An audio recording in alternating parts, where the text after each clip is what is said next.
Originally, I found it interesting to think about the energy dimension of leadership. From a physical energy point of view, exercise is not an option for me. It's mandatory. I exercise twice a week at least in the gym, and I'm happy to share with you that I don't do that outside working hours. For me, exercise is working hours.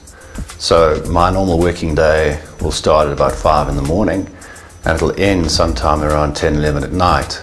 And in that time, I'm going to find time for my family. I'm going to be traveling.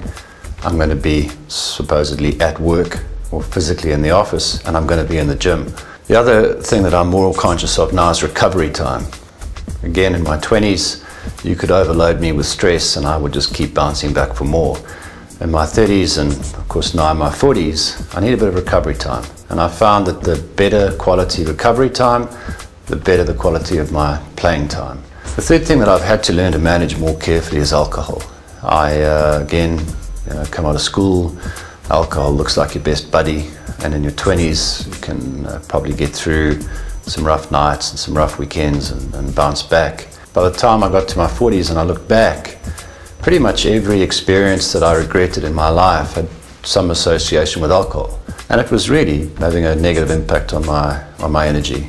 You know the difference between leaders who are putting out that kind of energy that you want to be with and you can trust and you can work with, and that kind of sick, greasy, toxic stuff that comes from lack of exercise, lack of sleep.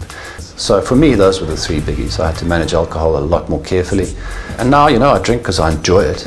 A good whiskey or a good bit of wine, but really careful about those days when the off button can't be found.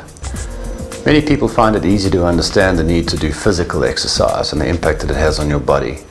And you should accept the same challenge in terms of mental exercise. You want to work with your mental range and your mental depth and your mental stretch.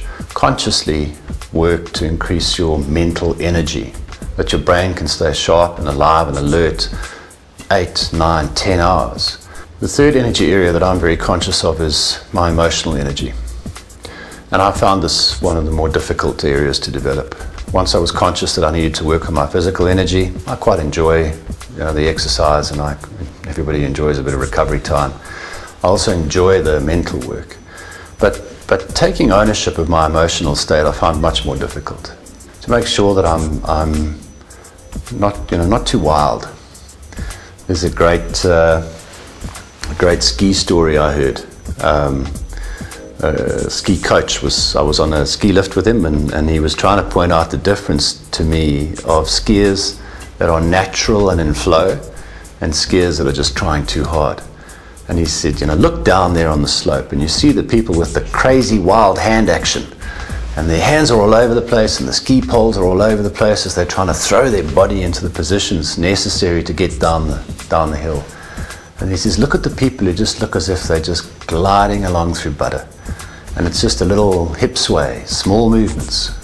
A lot of that is the kind of emotional state. It's, to stand tall in the moment, relax, kind of balance ownership with a complete letting go and getting that emotional bit right. That, you can make a difference, but at the same time, it's not all about you. So, physical energy, there's a lot of easy stuff you can do about that. Mental energy, actually, pick up a book, start reading. In your area of skill, if it's distribution, read about distribution.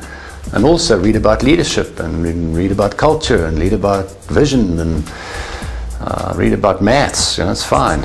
But then in the emotional space, make sure you're also conscious of maturing in your ability to control your emotions.